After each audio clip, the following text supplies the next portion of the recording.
দুষ্টুমি করে প্রফেসরকে মেসেজ পাঠালো মেহরিন, হেই হ্যান্ডসাম, আই লাভ ইউ। অতঃপর ফোন রেখে খিলখিল করে হেসে উঠল, ঢলে পড়ল বিছানায়। ইনি মেহরিনের ভার্সিটির নিউ ইংলিশ প্রফেসর। প্রথম দিনই দেরি করে যাওয়া 1 ঘন্টা যাবৎ বাহিরে দাঁড় করিয়ে রেখেছিল তাকে। আর আজ মেহরিন তারই প্রতিশোধ নিয়েবে বলে ঠিক করল। এই স্যারকে প্রেমের ফাঁদে ফেলে উচিত শিক্ষা দেবে সে। কিছুতেই ছাড়বে না এহেন খাটাস স্যারকে। সাথে মেহরিনের ভয়ও হতে লাগল, এই ভেবে যে স্যার এখন কি রিপ্লাই দেবে তাকে। স্যার তাকে যদি চিনে নেয় তখন?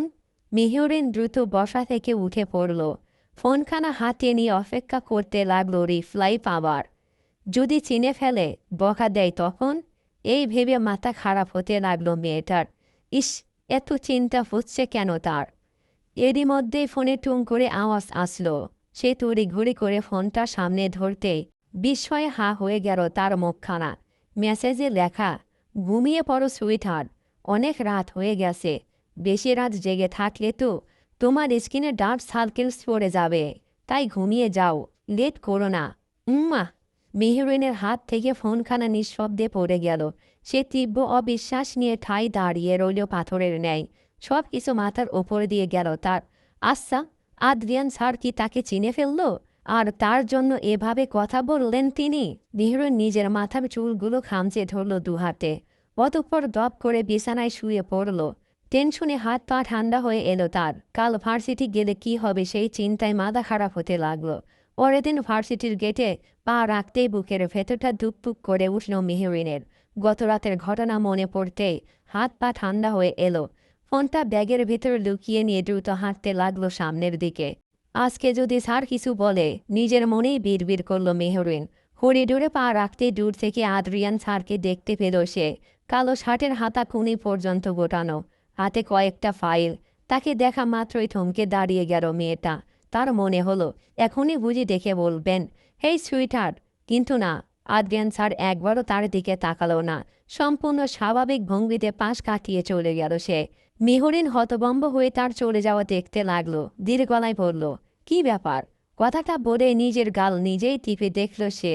স্যার কি তাহলে চিনতেই পারেননি আমায়, নাকি চিনেছেন কিন্তু কিছু বলছেন না যে?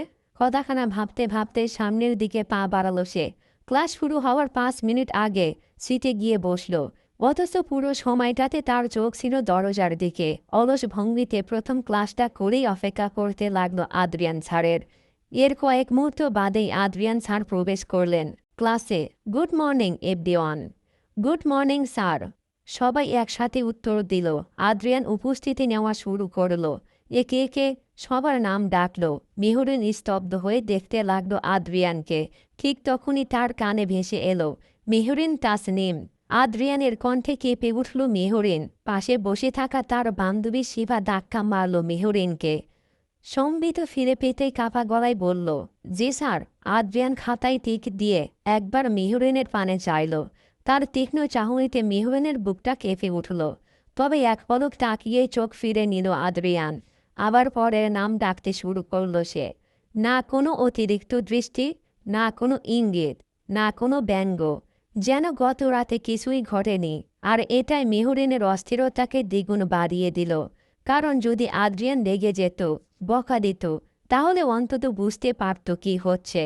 কিন্তু এই অস্বাভাবিক আচরণটাই যেন সবচেয়ে ভয়ঙ্কর মনে হলো মেহরিনের কাছে। ক্লাসের মাঝামাঝি সময়ে হঠাৎ আদ্রিয়ান গম্ভীর গলায় বলে উঠল, মিস মেহরিন, আপনি দাঁড়ান। গমগমে কণ্ঠস্বরের ডাকটায় বুকটা ধরাস করে উঠল মেহরিনের। পায়ে জোর পেল না এক বিন্দুও। তবুও চোখ মুখ খিচে ধীরে ধীরে উঠে দাঁড়ালো মেয়েটা। বুকটা তার কাঁপছে অজানা আশঙ্কায়। আদ্রিয়ান কয়েক সেকেন্ড মেহরিনের পানে তাকিয়ে থেকে সম্পূর্ণ নির্লিপ্ত কণ্ঠে বলল, গতকালের দেওয়া হোমওয়ার্ক। মেহরিন কয়েক সেকেন্ড বোকার মতো তাকিয়ে রইল। সে ভাবতেও পারেনি এটার জন্য আদ্রিয়ান তাকে ডেকেছে।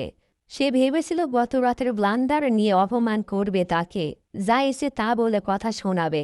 অথচ এটা কি হলো? মেহরিন মাথা চুলকে বিড়বিড় করে বলল, এই জন্য ডাকলেন আমায়? শুধু এটুকুই? আর আমি সারা রাত ভেবে মরেছি তিনি তার মানে সত্যিই চিনতে পারেননি আমায়। মেহরিন স্বস্তির নিঃশ্বাস টানল। কিন্তু ঠিক তখনই আদ্রিয়ানের ঠোঁটের কোণে তীক্ষ্ণ একটা হাসি ফুটে উঠল। যা নজর এড়ালো না মেহরিনের। আদ্রিয়ানের ঠোঁটে বাঁকা হাসি দেখে বুকটা কেঁপে উঠল মেয়েটার। সে দ্রুত চোখ ফিরিয়ে নিল, কনফিউজ হয়ে মেরে রইল। মেহরিন ঠোঁট নাড়ল কিছু বলার জন্য। অন্যদিকে আদ্রিয়ান আবারও স্বাভাবিক হয়ে গেল, একদম গম্ভীর মুখশ্রী করে নিল নিজের। আর মেহরিনের মাথায় তখন একটাই প্রশ্ন ঘুরপাক খেতে লাগল, তিনি কি সত্যিই কিছু জানেন না, নাকি সব কিছু জেনেও খেলাটা উপভোগ করছেন? ক্লাস শেষে মেহরিন বেরিয়ে এলো রুম থেকে। প্রচণ্ড গরমে বেহাল দশা তার, চোখ মুখ ঘেমে একাকার। তবে করিডোর পেরিয়ে যেতেই হুট করেই কারো শক্ত হাতের বাঁধন অনুভব করল নিজের কোমরে। মেহরিন থমকে গেল সেই শীতল ছোঁয়ায়, চোখ মুখ খিসে বন্ধ করে নিল তীব্র আতঙ্কে। সে চোখ মেলল তখন যখন নাকে ধরা দিল পারফিউমের কড়া গ্রান। আস্তে আস্তে চোখ মেলে তাকাতেই ভয়ে গুকিয়ে গেল মেয়েটা, কেননা তখন সে করিডোরে না, বরং অন্ধকার আসন্ন একটা ঘরে পৌঁছে গেছে, যেটা করিডোরের সাথে লাগোয়া। মেহরিনের নিঃশ্বাস বন্ধ হয়ে গেল। ছটফট করেই খেয়াল করল কেউ তার গা ঘেঁষে দাঁড়িয়ে আসে, বলিষ্ঠ দেহ ভার ছেড়েছে তার ওপর। মেহরিন ঘামতে লাগলো ভয়ে, দৌড়তে চাইল সে, তবে পারল না। ভয়ে ভয়ে বলে উঠল, কে কে উপাস থেকে ভেসে এলো হিসানো কণ্ঠ, ইটস মি সুইটহার্ট। কণ্ঠটা ভীষণ চেনা লাগলো মেহরিনের। কপাল কুঁচকে কয়েক সেকেন্ড চুপ থেকে দাঁতে দাঁত চেপে ধরল মেয়েটা। অতঃপর কোনো প্রকার দয়া না করে নিজের সর্বোচ্চ শক্তিতে ধাক্কা মারল পুলিশটিকে। আরে আরে কি করছিস? আউস আচমকা ধাক্কা দেওয়ার ফলে সেটা তাল সামলাতে না পেরে কয়েক পা পিছিয়ে গেল। দাঁত কিরমির করতে লাগলো মেহরিন। দরজাটা হাত দিয়ে আগলা করে আওড়ালো, হারামজাদা, ইটস মি সুইটহার্ট না? মারতে চাস আমায়? বয়জান বেরিয়ে যাচ্ছিল, আর এসেছে সুইটহার্ট বলতে? তোর নানের গুখা তুই, শালা বেড়ালের বাচ্চা, উগান্ডার নাতি। কথাগুলো বলতে বলতে ঘর ছেড়ে বেরিয়ে এলো মেহরিন। মাথায় যেন তার আগুন ধরে এহেন অবস্থা। অন্যদিকে মেহরিন রেগে গেছে বুঝতে পেরে শাওন নামক পুরুষটি চুপসে গেল। গোমরা মুখ করে পিছু নিল মেহরিনের। সরি ইয়ার, বুঝতে পারিনি তুই এত ভয় পাবি। আমি তো জাস্ট সারপ্রাইজ দিতে এসেছিলাম। সারপ্রাইজ না, সারপ্রাইজ? আর একটু হলেই তোর সারপ্রাইজের চক্করে আমি ছবি হয়ে যেতাম, আর তুই ন্যাকা কান্না করতে করতে সেই ছবিতে মালা পরাতিস। শালা কীর্তিকির বাচ্চা, আমার জানটাই নিয়ে নিচ্ছিল। উফ! শাওন পুরোপুরিভাবে চুপসে গেল মেহরিনের কথায়। মেহরিন দাঁতে দাঁত চেপে এসে দাঁড়ালো ক্যাম্পাসে। গরম আর তীব্র ভয়ে তার চোখ মুখ ঘেমে নিয়ে একাকার, নিঃশ্বাস ফেলছে জোরে জোরে। অন্যদিকে শাওন নিজেও তার সামনে দাঁড়িয়ে হাত জোর করে বলল, সরি রে, ভুল হয়ে গেছে, মাফ কর। এরকম আর কোনোদিনও হবে না, প্রমিস। তোর কাছে রাখ তোর সরি। প্লিজ রে, এবারের মতো মাফ কর। মেহরিন বিরক্তিকর মুখে বাঁকা নজরে তাকাতেই শাওন চকলেটের একটা বক্স মেহরিনের সামনে ধরল। মেহরিনের চোখ সেদিকে পড়তেই উজ্জ্বল হয়ে উঠল। আচমকা শাওনের হাতের চকলেট ছো মেরে তা নিয়ে নিল মেহরিন। হাসল শাওন। রাগ ভেঙেছে? মেহরিন থতমতো খেল। না মানে? চমৎকার হাসল যুবক, মাথার চুলে হাত বুনিয়ে বলল, লোভী কোথাকার। মুখ বাঁকালো মেহরিন। শাওন নামক যুবকটি সম্পর্কে তার খালাতো ভাই, দুজন সমবয়সী। শাওনের বাবা মা আমেরিকায় থাকে। শাওন নিজেও গত ৩ বছর আগে দেশে ফিরেছে, আপাতত চাষির বাসায় থাকে। তবে এখন সে তার খালার বাসায় পার্মানেন্টলি থাকার প্ল্যান করে চলে এসেছে। মেহরিনের ভার্সিটিতে অ্যাডমিশন নেবে বলেও ঠিক করেছে। মেহরিন চকলেট খেতে খেতে শাওনকে উদ্দেশ্য করে বলল, কখন এসেছিস? আর এখানে কেন? শাওন মাথার চুলে হাত চালিয়ে বলল, সরাসরি এখানেই এসেছি, বাসায় যাওয়া হয়নি এখনও। ব্রুযুগল কুঁচকে নিল মেহরিন। এখানে কেন এসেছিস আগে? তোকে সারপ্রাইজ দিতে। মুখ বাঁকালো মেয়েটা। তখনই সেখানে এসে হাজির হলো শিফা। শাওনকে দেখে কপাল কুঁচকে নিল সে। মেহরিনের পাশে দাঁড়িয়ে বলল, এই বাদর মুখটা কেড়ে দোস্ত, শাওন নাকি? আচমকা হেসে ফেলল মেহরিন। দাঁতে দাঁত চাপল শাওন। আঙুল তুলে কড়া গলায় বলল, হে ইউ সকিনার খালা, mind year language, don't call me বাদর মুখ, ওকে? চোখ মুখ খিচে নিল শিফা। মেহরিনের কাঁধে ভর ছেড়ে বলল, ওকে, কোনো সমস্যা নেই। আজ থেকে তাহলে ব্রিটিশ ডাকব। কেন কেন? মেহরিনের কথায় ঠোঁট বাঁকিয়ে হাসল শিফা। বলল, কজ এই বাদরটা আমার সামনে এলেই খালি ইংরেজি বকে, তাই ব্রিটিশ নামটাই ঠিক আছে এর জন্য। মেহরুন ঠোঁট চেপে হাসল। অন্যদিকে শাওন চুপ মেরে গেল। এই মেয়েটাকে সে চেনে। যখনই মেহরুনের সাথে দেখা করেছে তখনই শিফা নামক অদ্ভুত প্রাণীটার সাথে তার সাক্ষাৎ ঘটেছে, তাই হার মানল না সে। কেননা সে যতই কথা বলবে শিফা নামক মেয়েটা ততই বেশি বকবক করবে, তাই রিস্ক নিতে গেল না শাওন। শিফা শাওনের চুপ মেরে যাওয়া দেখে বিজয়ীর হাসি হাসল। অতঃপর মেহরুনের কাঁধে ধাক্কা দিয়ে বলল, এই মেহু, যেটা বলতে এসেছিলাম, আদ্রিয়ান স্যার তোকে ডাকছে, বলতো দেখা করতে। স্যার নিজের কেবিনে আসে, গো ফাস্ট। শিফার কথাটা মেহরুনের কানে বেশ বড়সড় একটা বিস্ফোরণ ঘটালো। অবিশ্বাস্য নেত্রে সে তাকালো শিফার দিকে। বুকটা ধপ করে উঠল আবারও। কয়েক মুহূর্ত আঁখি পল্লব জাপতে বলল, কি বলছিস? স্যার কেন ডাকছে? কাঁধ ঝাঁকালো শিফা, জানি না। অন্যদিকে মেহরুনের অস্বাভাবিকতা লক্ষণ করে কপাল কুঁচকে নিল শাওন। মেহরুনের কাঁধে হাত রেখে জানতে চাইল, আরেও ওকে? না। কি হয়েছে তোর? ঘামছিস কেন? থতমত খেল মেহরিন। ওড়না দিয়ে মুখ মুছে নিল তড়িঘড়ি করে। কাউকে কিছু বুঝতে না দিয়ে বলল, কই না তো। এমনিতেই যে গরম পড়ছে না। কথাটা শেষ করে ফের বলল, আচ্ছা তোরা দাঁড়া, আমি আসছি। মাথা ঝাঁকালো শাওন শিফা। মেহরিন পায়ে পায়ে এগিয়ে গেল আদ্রিয়ানের কেবিনের পানে। তার পা কেমন কাঁপছে, বুকটাও ধরফর করছে। মেহরিন তার চুলগুলো ঠিক করল। কাপা পায়ে এসে থামল আদ্রিয়ানের কেবিনের সামনে। অতঃপর নিজের সকল ভয় আর অস্বস্তিকে এক সাইডে রেখে কাপা গলায় জিজ্ঞাসা করল, may I come in? Sir. উপাস থেকে ভেসে এলো গমগমে কণ্ঠস্বর, কাম ইন। মেহরিন কাপা হাতের দরজা ঠেলে ভিতরে ঢুকতেই থমকে গেল। চোখজোড়া স্থির হলো এক রমণীর মুখপানে, যে অদ্ভুত ভঙ্গিতে কোমর হেলিয়ে বসে আছে। ওয়েস্টার্ন ড্রেসের সাথে উঁচু হিল সমেত ভারী মেকআপে ঢাকা মেয়েটিকে অদ্ভুত লাগলো মেহরিনের। এত ছোট্ট পোশাক কেউ পরে নাকি? মেহরিন প্রবেশ করতেই কেমন বাঁকা নজরে তাকালো রমণী। তবে মেয়েটা সেদিকে পাত্তা না দিয়ে তার মুখ হতে চোখ ফিরিয়ে কাঁপা কাঁপা আঁখি পল্লব মেলে ধরল সামনের দিকে। তবে তার মনে আরও একটা প্রশ্নের উদয় হলো, এই মেয়েটি কে? আদ্রিয়ান স্যারের কেবিনে কি করছে? আর এমন অদ্ভুত ভঙ্গিতেই বা বসে আছে কেন? সামনে যে একজন পুরুষ আছে সেদিকে খেয়াল নেই? আশ্চর্য। মেহরিনকে দেখেই মাথা তুলে সোজা হয়ে বসল আদ্রিয়ান। তীক্ষ্ণ চোখ জোড়া মেলে ধরল মেহরুনের পানে। তার সেই গভীর চাহনি মেহরুনের হৃদয়ের কম্পন ধরল। শুকনো ডগ গিলল সে। Miss Mehrin, give me phone নং। চমকে তাকালো মেহরিন। সে অবাক হয়, ভীষণ অবাক। মনে মনে ভাবে, সে কি ধরা পড়ে গেল আর তার জন্যই নাম্বার চাচ্ছে? উপস্থিত রমণীয় কপাল কুঁচকে নিল, বলল, আরে বেবি, তুমি ওর ফোন নাম্বার নিয়ে কি করবে? আশ্চর্য। আদ্রিয়ান কথা বলল না। সেই স্থির দৃষ্টিতে তাকিয়ে রইল মেহরুনের পানে। মেহরিন উপস্থিত মেয়েটির ন্যাকামো মিশ্রিত গলায় তীব্র বিরক্ত অনুভব করল। মনে মনে বলল, বেবি, কচি খোকা বল, কচি খোকা। মানে একদম যা তা। এত বড় দামরা একটা গন্ডারকে বলে কিনা বেবি? যত সব ন্যাকামো। মেহরুন বিরক্তিকর মুখে কথাগুলো ভাবতে ভাবতেই সামনের দিকে তাকালো।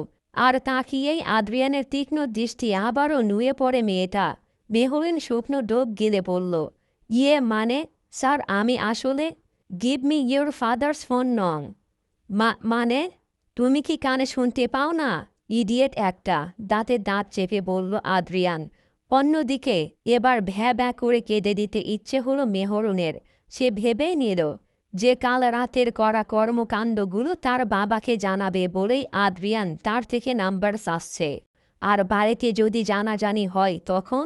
মেহরিন কাঁদো কাঁদো মুখ করে বলল, স্যার প্লিজ, স্যার এবারের মতো মাফ করে দিন। প্লিজ স্যার, আর এরকম হবে না। এবার অন্তত মাফ করে দিন। কপাল কুঁচকে বিরক্তিকর শ্বাস ফেলল আদ্রিয়ান। কড়া গলায় ধমকে বলল, শ্যাট আপ ইডিয়েট, নাম্বারটা দাও আর বেরিয়ে যাও এখান থেকে। Get lost. Sir please, I said stop. চমকে উঠল মেহরিন।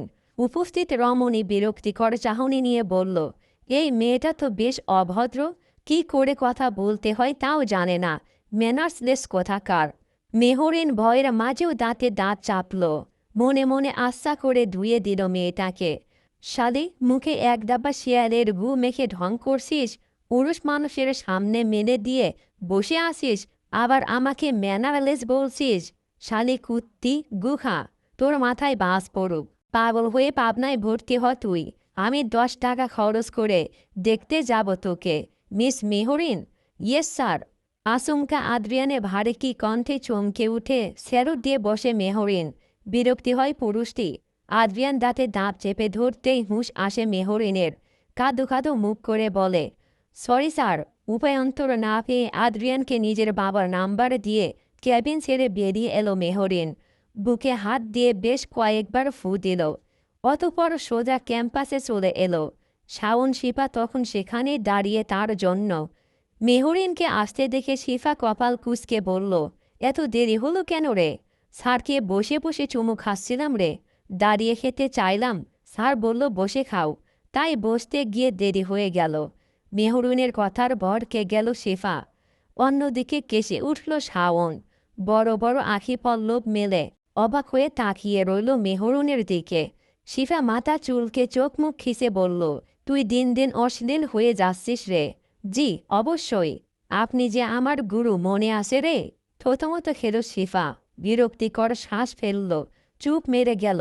অন্যদিকে রাগান্বিত মেহরুন ভাবতে লাগলো বাড়ি ফিরে তার আজ কি হবে।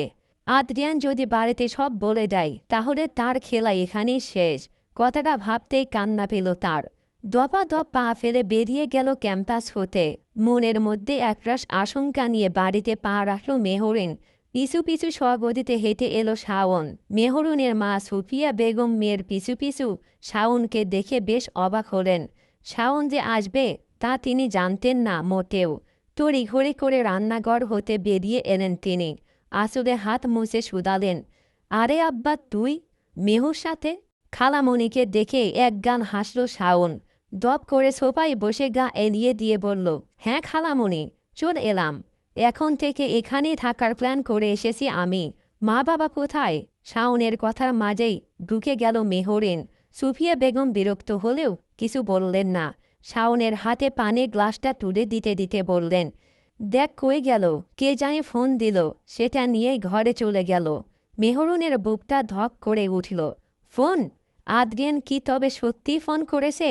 কথাখানা ভাবতে গিয়ে মুহূর্তে গলা শুকিয়ে এলো মেহরুনের। কাপা কাপা চোখে বাবার ঘরের দিকে একবার তাকালো সে। দরজাটা বন্ধ, ভেতর থেকে কোনো আওয়াজও আসছে না। আমি রুমে যাচ্ছি, কথাটা বলেই আর দাঁড়ালো না মেহরিন। প্রায় দৌড়ে নিজের ঘরে ঢুকে দরজা লাগিয়ে দিল। বিছানার ওপর বসে কয়েক মুহূর্ত হাঁপাতে লাগল সে। মাথার মধ্যে একই চিন্তা ঘুরপাক খাচ্ছে। যদি বাবা সব জেনে যায়, যদি আদ্রিয়ান সাহেব সব বলে দেয়, যদি আজকেই আমার জানাজা হয়ে যায়। বিরক্ত হলো মেহরিন। শেষের কথাগুলো ভাবতেই নিজের মাথায় আলতো করে চাপড় মারল সে। বিড়বিড় করে আওড়ালো, হাই আল্লাহ, কেন যে ওই মেসেজটা পাঠাতে গেলাম। অনেকক্ষণ অস্থির হয়ে বসে থাকার পর ফ্রেশ হওয়ার জন্য ওয়াশরুমে ঢুকে গেল মেহরিন। ঠান্ডা পানি মুখে দিতেই কিছুটা স্বস্তি পেল। তবে বুকের ডুবপুকানি একটুও কমল না। প্রায় 20 মিনিট পর ফ্রেশ হয়ে বের হলো সে। ভেজা চুল তোয়ালে দিয়ে মুছতে মুছতে বিছানার দিকে এগোতেই হঠাৎ ফোনের মেসেজের শব্দ ভেসে এলো। কপাল কুঁচকে গেল মেহরিনের। আদ্রিয়ানের কথা মনে পড়তেই তার বুকের ভেতরটা আবারও ধড়াক করে উঠল। ধীরে ধীরে ফোনটার দিকে তাকালো সে। স্ক্রিনে জল করছে একটি নোটিফিকেশন। নাম দেখে মুহূর্তে গলা শুকিয়ে কাঠ হয়ে গেল তার। ইয়া আল্লাহ! কাপা হাতে ফোনটা তুলে নিল মেহরিন।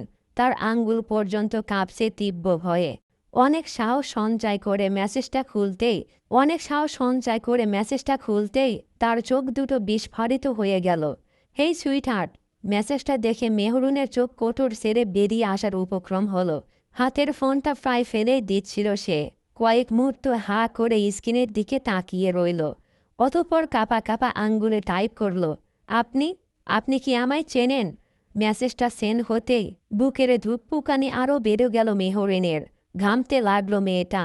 কয়েক সেকেন্ড পরে রিপ্লাই এলো, তুমি তো আমায় চেনো তাই না?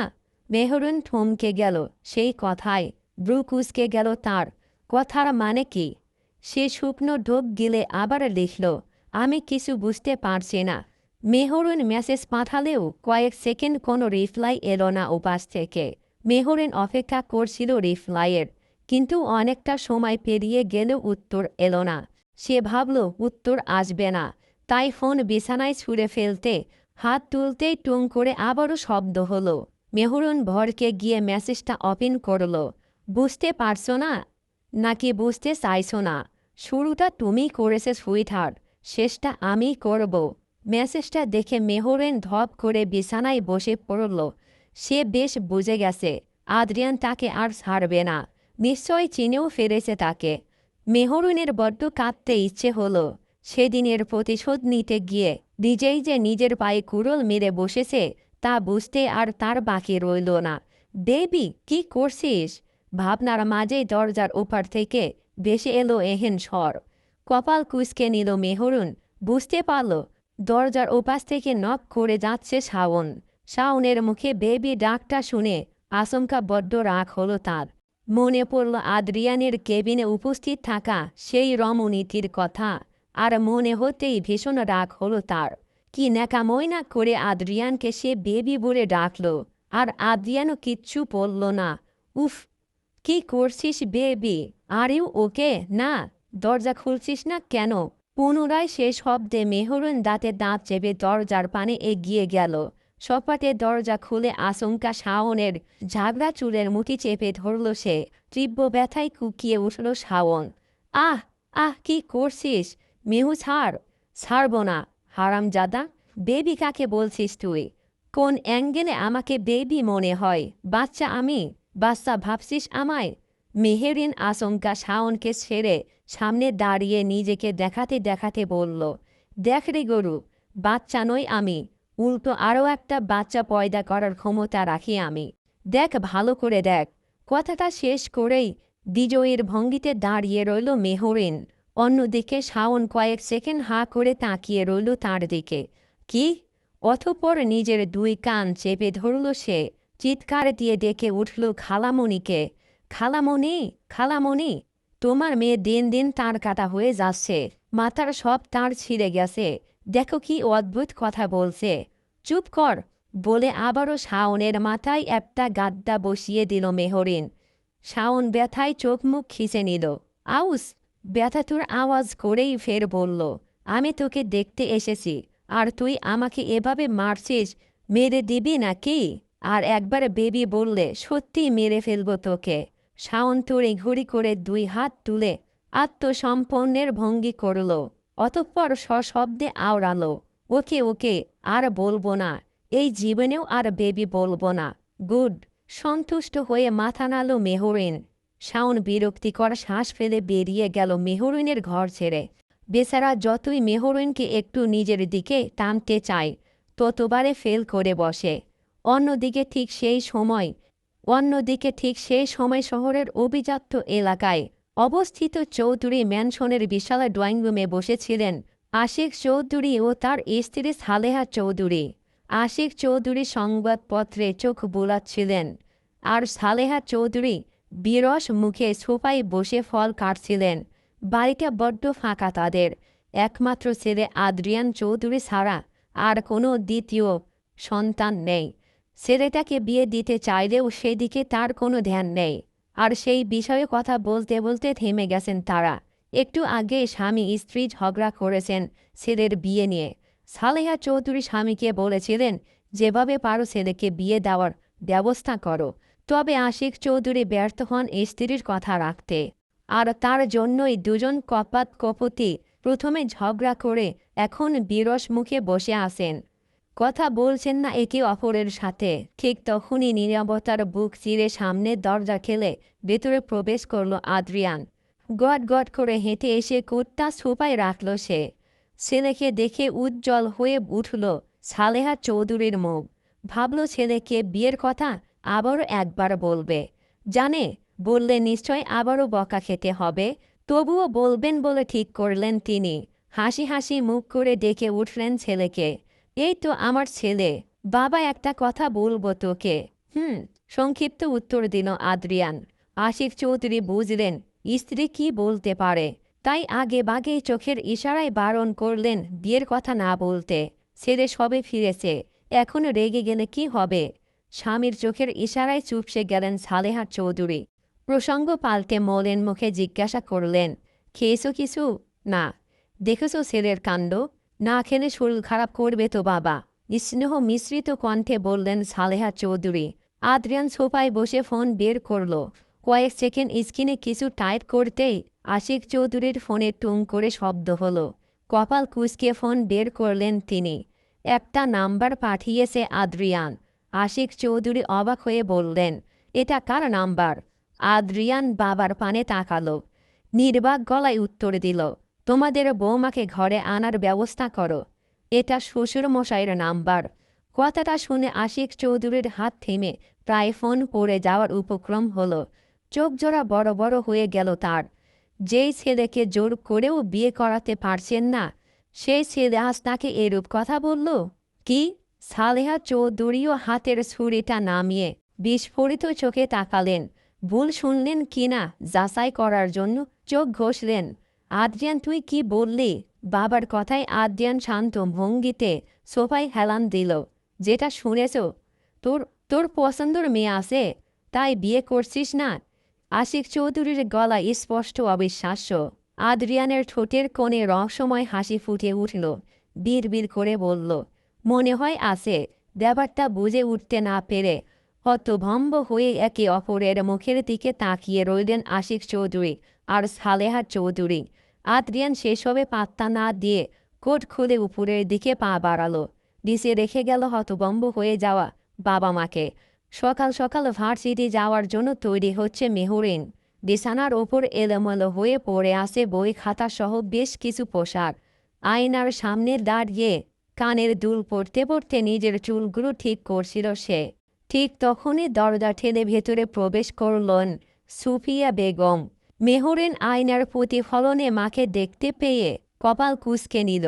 কি ব্যাপার, সকাল সকাল আমার রুমে? সুফিয়া বেগম ধীর পায়ে এসে বিছানার উপর বসলেন। খানিক সময় মেয়েকে পরোক্ষা করে বললেন, ভার্সিটিতে যাচ্ছিস? ঠোঁটে লিপস্টিক লাগাতে লাগাতে উত্তর দিল মেহরিন, কিছু বলবে? সুফিয়া বেগম কয়েক সেকেন্ড চুপ থেকে বললেন, আজ যেতে হবে না, বাসায় থাক। মুহূর্তেই হাত থামিয়ে দিল মেহরিন। কেন? বাড়িতে মেহমান আসবে? মেহরিন ঘুরে দাঁড়ালো। পানির গ্লাস হাতে তুলে তা পান করতে করতে বলল, মেহমান আসবে তো কি হয়েছে, আমি ভার্সিটি যাব। আজকে তোকে দেখতে পাত্রপক্ষ আসবে। কথাটা শুনে ঠিক যেই মুহূর্ত পানি খেতে যাচ্ছিল মেহরিন, সেই মুহূর্তেই বিষম খেয়ে কাশতে শুরু করল। খক খক খক। সুফিয়া বেগম বিরক্ত হয়ে পানের গ্লাসটা নামিয়ে মেয়ের পিঠে চাপড় মারতে শুরু করলেন। কয়েক সেকেন্ড কেটে গেল। পুনরায় পানির গ্লাস হাতে ধরিয়ে দিয়ে বললেন, ধীরে খা। মেহরিন কাপা হাতে গ্লাসটা নামিয়ে রাখল। তার শরীর কাঁপছে। মায়ের কথায় মাথা ঘুরছে কেমন। পাত্র তাকে দেখতে আসবে আজ? মেহরিন চোখ কুচলে পুনরায় মাকে বলল, কি বললে তুমি? পাত্রপক্ষ আসবে? কেন আসবে? তোকে দেখতে। কেন দেখতে? বিয়ে করার জন্য। মেহরিন এমন মুখ করল যেন পৃথিবীর সবচেয়ে ভয়ঙ্কর খবরটা শুনেছে। সে মায়ের হাত ধরে বলে উঠল, না। মানে? মানে না। কি না? বিয়ে না। কেন? কারণ আমি বিয়ে করছি না। সুফিয়া বেগম চোখ পাকালেন। মেয়ের হাত ছেড়ে বিরক্ত বদনে কয়েক মুহূর্ত তাকিয়ে রইলেন। পরিস্থিতি খানিক গম্ভীর হয়ে পড়ল। সুফিয়া বেগম চোখ মুখ খিচে বললেন, তোকে কেউ জিজ্ঞাসা করেছে? মেহরুন কাদো কাদো মুখে চট করে উত্তর দিল, অবশ্যই করবে। বিয়ে আমার, মতামত আমার, বেশি কথা বলিস না। আমি বিয়ে করব না। করবি? করব না। করবি? করব না। করবি? না হ্যাঁ, না হ্যাঁ। না মানে না। মেহরুনের কথায় শেষমেশ বিরক্ত হয়ে মাথায় হাত দিলেন সুফিয়া বেগম। এই মেয়ে যে সোজা কথা শোনার মানুষ না, তা তিনি জানেন। আল্লাহ, এই মেয়েকে নিয়ে আমি কি করি? মেহরিন দুই হাত কোমরে রেখে দাঁড়িয়ে রইল। দেখো মা, আমি এখনও পড়াশোনা করছি। এখন আমার বিয়ে টিয়ে করার কোনো ইচ্ছাই নেই। সুফিয়া বেগম বোঝানোর ভঙ্গিতে বললেন, ওরা শুধু দেখতে আসবে। মেহরিন চোখ মুখ কুঁচকে নিল। আমি কি জাদুঘরে কোনো মূল্যবান পাথর অথবা হীরের জহরত যে ওরা আমায় পরিদর্শন করতে আসবে? দেখতে দিব না আমাকে? দিবি? জেদ ধরে বসে মেহরিন। দিব না? দিবি না? হ্যাঁ। সুফিয়া বেগম এবার সত্যি সত্যিই রেগে গেলেন। চিৎকার করে বলে উঠিলেন, আমি কোনো কথা শুনতে চাই না। দুপুরের মধ্যে তৈরি হয়ে থাকবে। কথাটা বলে ঘর থেকে বেরিয়ে গেলেন তিনি। মেহরিন হতবাক হয়ে দাঁড়িয়ে রইল। কয়েক সেকেন্ড পর ধপ করে বিছানায় বসে পড়ল সে। কপালে বিরক্তির ছাপ। ইয়া আল্লাহ, এরা আমারে বেঁচে দিচ্ছে।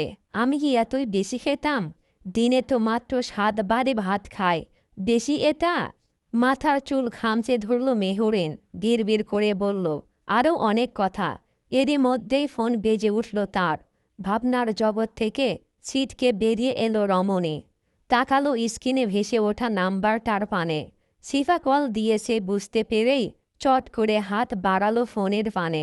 কল রিসিভ করতেই ওপাশ থেকে চিৎকার ভেসে এলো, এই মিহু, কোথায় তুই? মেহরিন ফোন খানিকটা আলাদা করল কান হতে। অতঃপর হতাশার স্বরে আওড়ালো, আমার জীবন ধ্বংস হয়ে গেছে রে। ওপাশে শিফা কপাল কুঁচকে নিল। কপালে স্লাইড করতে করতে জানতে চাইল, আবার কি হলো? মেহরিন মুখখানা কুঁচকে উত্তর দিল, পাত্র আসবে। 2 সেকেন্ড নীরবতা কাটল দুই বান্ধবীর মধ্যে। তারপর, কি? সিফার চিৎকারে ফোনটা কান থেকে সরিয়ে নিল মেহরিন। দাঁতে দাঁত চেপে বলল, চিল্লাস না। পাত্র আসবে মানে? আমাকে দেখতে? তুই রাজি? না। আন্টি? হ্যাঁ। আঙ্কেল? হ্যাঁ। সিফা হতাশ হয়ে বলল, তাহলে তুই শেষ। ধন্যবাদ, গম্ভীর গলায় বলল মেহরিন। সিফা খিলখিল করে হেসে উঠল। অতঃপর বলল, শোন, ভার্সিটিতে যাস না? যাব না। না, তাহলে বিউটি পার্লারে যাবি? সিফার কথায় মেহরিনের চোখ জোড়া বড় বড় হয়ে এলো। একেই পাত্রের চিন্তায় মাথা খারাপ হচ্ছে, ইয়ে আবার বিউটি পার্লারের কথা বলছে। মাথা ঠিক আছে সিফার? মেহরিন কপাল কুঁচকে নিল। বিরক্তিকর শ্বাস ফেলে বলল, কি বলছিস? মাথা ঠিক আছে? হ্যাঁ, যা বলছি ভেবেই বলছি। দেখ, তোর মা বাবা যখন বলেছে পাত্র আসবে, তাহলে আসবেই। তুই আটকাতে পারবি না। কিন্তু পাত্র যদি আসবেই, তাহলে তোকে সুন্দর দেখাতে হবে না? তোরও তো একটা প্যাস্টিস আছে বল। মেহরিন মাথা চুলকাতে লাগল সিফার কথায়। বান্ধবী তার খুব একটা ভুল কিছু বলেনি। সে বিয়ে করুক বা না করুক, পাত্রের সামনে তো তাকে সুন্দরী দেখাতেই হবে। নইলে প্যাস্টিসে কি হবে তার? কথাগুলো ভাবতে গিয়ে মেহরিন নিজের দিকে তাকালো। চুলগুলো কেমন দেখাচ্ছে, আর মুখটা? না, তাকে যেতে হবে। মেহরিন চুপ করে আসে বলে বিরক্তিকর শ্বাস ফেলে সিফা বলল, আধ ঘন্টার মধ্যে রেডি হয়ে নিচে নাম। মেহরিন নিচে সরে হ্যাঁ বলে ফোনটা নামিয়ে রাখল। প্রায় 40 মিনিট পর বাড়ির সামনে এসে দাঁড়ালো সিফা। শাওন নিজেও রেডি হয়ে নিচে নামল। বেচারার মুখটা শুকিয়ে গেছে মেহরিনের বিয়ে হয়ে যাওয়ার কথা শুনে। মেহরিন নিচে নামতেই সিফার পানে চেয়ে মৃদু হাসল। অতঃপর 3 জন একসাথে বেরিয়ে পড়ল বিউটি পার্লারের উদ্দেশ্যে। প্রায় 1.5 ঘন্টা পর বিউটি পার্লার থেকে বেরিয়ে এলো 3 জন। মেহরিন বারবার মোবাইলের ফ্রন্ট ক্যামেরায় নিজের মুখ দেখছে। চুলগুলো বেশ সুন্দর করে সেট করা হয়েছে, মুখেও হালকা মেকআপ। সিফা গর্বিত ভঙ্গিতে বলল, দেখেছিস, আমি না থাকলে তোর কি অবস্থা হতো? মেহরিন ঠোঁট বাঁকিয়ে বলল, পৃথিবী ধ্বংস হয়ে যেত। অবশ্যই। শাওন 2 জনের কথোপকথন শুনে বিরক্তি মুখে বলল, তোরা 2 জনই নিজের ফ্যান। তোর সমস্যা? একসাথে বলে উঠল শিফা আর মেহরিন। শাওন সঙ্গে সঙ্গে চুপ মেরে গেল। 3 জন রাস্তার পাশে এসে রিকশার জন্য দাঁড়ালো। দুপুরের রোদটা বেশ কড়া। মাঝে মধ্যে 2-1টা রিকশা গেলেও সবগুলোতেই যাত্রী বসা। মেহরিন বিরক্ত হয়ে বলল, আজকেই সব রিকশাওয়ালা উদাও হয়ে গেল। ঠিক তখনই তাদের সামনে এসে ধীরে ধীরে থামল একটি কালো গাড়ি। গাড়িটা দেখেই কেন জানি বুকটা ধক করে উঠল মেহরিনের। পরের মুহূর্তে গাড়ির দরজা খুলে বেরিয়ে এলো আদ্রিয়ান। কপাল কুঁচকে আসে তার। ভার্সিটি গিয়েছিল, তবে জরুরি একটা কাজ পড়ে যাওয়ায় সেখান থেকে বেরিয়ে এসেছে সে। আর এখন পথে মধ্যে মেহরিনদের দাঁড়িয়ে থাকতে দেখে নিজেও থেমে গেল। আদ্রিয়ানকে দেখে মেহরুনের মুখের রং মুহূর্তেই উধাও, গলা শুকিয়ে কাঠ হয়ে এলো। শুকনো ঢোক গিলে ফিস ফিস করে বলল, ইয়া আল্লাহ! শিফা আর শাওনও থমকে গেল পুরুষটিকে দেখে। শিফা মাথায় হাত দিল। ভার্সিটি না গিয়ে যে এখানে এসেছে তারা বুঝতে পারলে এই রাগে স্যার নিশ্চয় পানিশমেন্ট দেবেন। তখন কি হবে? আদ্রিয়ান গাড়ি থেকে নেমে তিনজনের দিকে তাকিয়ে কপাল কুঁচকে নিল। গম্ভীর গলায় বলল, ভার্সিটির সময় এখানে কি করছো তোমরা? কেউ উত্তর দিল না তার শক্ত কণ্ঠে। আদ্রিয়ান পুনরায় বলল, আমি কিছু প্রশ্ন করেছি। মেহরুন শুকনো ডোক গিলল, বলল, ইয়ে মানে স্যার, আসলে কি আসলে? মেহরুন কাঁদো কাঁদো মুখে শিফার পানে তাকালো। সেও মুখ লুকাচ্ছে ভয়ে। মেহরিন আদ্রিয়ানের দিকে ফিরে চোখে চোখ রাখতে চাইল, তবে পারল না। হাত পা কেমন ঠান্ডা হয়ে আসছে। মেহরুনের মাথায় তখন প্রচণ্ড গতিতে সলিড একখানা অজুহাত খুঁজছে। Answer me idiot. স্যার, আসলে শিফার নানি মারা গেছে। আদ্রিয়ানের ধমকে হুট করে মুখ ফসিয়ে কথাখানা বলে ফেলল মেহরিন। কথাটা বলে নিজে নিজেই থমকে গেল সে। শিফা শাওনও থমকে গেল তার কথায়। তিনজনই কয়েক সেকেন্ড পাথরের মতো দাঁড়িয়ে রইল। অন্যদিকে আদ্রিয়ানের ব্রু ধীরে ধীরে উপরে উঠল। সে শিফার দিকে তাকালো, কপাল কুঁচকে জিজ্ঞাসা করল, তোমার নানি মারা গেছেন? শিফা পাথরের ন্যায় ধীরে ধীরে মেহরুনের দিকে তাকালো। তা দেখে মেহরিন এমনভাবে চোখ বড় করল যেন এখন না বললে পৃথিবী ধ্বংস হয়ে যাবে। শিফা মেহরুনের ভয়ার্ত মুখ দেখে মনে মনে 101টা গালি ছুড়ল। তাকে কেন বলের পাতা হতে হলো ভেবে বড্ড কান্না পেল। কি হলো? কিছু জিজ্ঞেস করেছি আমি। পুনরায় আদ্রিয়ানের ধমকে শিফা তড়িগুড়ি করে মাথা নেড়ে বলল, জি জি স্যার। কখন? শিফা প্রথমত খেল। এখন কি বলবে? এই তো, মানে আজ সকালে। শিফা উত্তর করার আগেই দ্রুত বলে উঠল মেহরিন। আদ্রিয়ানের দৃষ্টি এবার সরাসরি মেহরুনের উপর স্থির হল। আজ সকালে? জি। কয়টায়? এবার পুরোপুরি আটকে গেল মেহরিন। একটা মিথ্যা বলতে গিয়ে যে 10টা মিথ্যা বলতে হয় তা বুঝতে আর বাকি রইল না। মেহরিন কাপা গলায় বলল, কয়টায় মানে? মারা যাওয়ার সময় কটা? শাওন মুখ ফিরিয়ে হাসি চেপে রাখতে লাগল পরিস্থিতি দেখে। তা দেখে মেহরিন দাঁতে দাঁত চেপে শাওনের দিকে তাকালো। অন্যদিকে আদ্রিয়ান আবার বলল, হাসপাতালে মারা গেছেন? উত্তর করল শিফা, জি। কোন হাসপাতালে? শিফা চোখ বন্ধ করে মনে মনে কালেমা পড়তে শুরু করল। একের পর এক প্রশ্ন দেখে মেহরিন কপাল মুছল ভয়ে। অন্যদিকে আদ্রিয়ানের সন্দেহ আরও বেড়ে গেল। আচ্ছা, নাম কি তোমার নানির?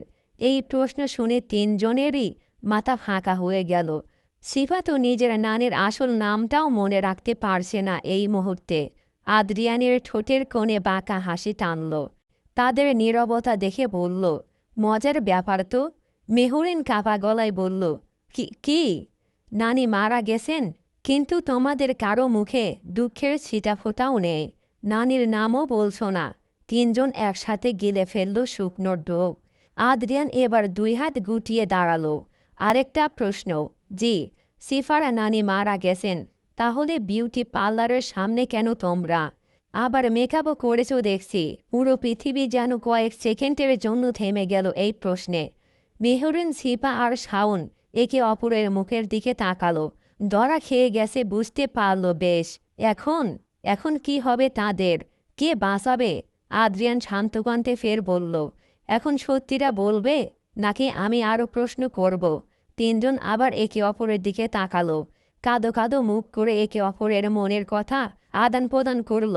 অতঃপর চিৎকার করে একসঙ্গে বলে উঠল, দৌড়! পরের মুহূর্তে তিনজন তিন দিক দিয়ে ছুটতে লাগল। কে কোথায় পড়ে মরবে সেদিকে তাদের কোনো খেয়াল নেই। এই! আদ্রিয়ান হতভম্ব হয়ে তাকিয়ে রইল। মেহরিন অন্যা সামলাতে সামলাতে দৌড়াচ্ছে। শিবা চিৎকার করছে, আমি এমন বন্ধু আর জীবনে বানাবো না। নেহু, তোর সাথে ব্রেকআপ। শাওন হাঁপাতে হাঁপাতে বলছে, আমার তো কোনো দোষই ছিল না, তাহলে আমি কেন ফল ভোগ করছি? তারা তিনজন মুহূর্তেই চোখের আড়াল হয়ে গেল। অন্যদিকে রাস্তার মাঝখানে দাঁড়িয়ে আবদিয়ান কয়েক সেকেন্ড নির্বাক হয়ে তাদের পালানো দেখল। সে ভাবতেই পারেনি এই তিনটি এতটা খাতাস, তাহলে কি আর পালানোর সুযোগ দিত? চলবে? কেমন লাগলো গল্পটা অবশ্যই কমেন্ট বক্সে কমেন্ট করে জানাতে ভুলবেন না। আর গল্পের ভিতরে কোনো ভুল ত্রুটি হয়ে থাকলে ক্ষমাও সুন্দর দৃষ্টিতে দেখবেন। ধন্যবাদ।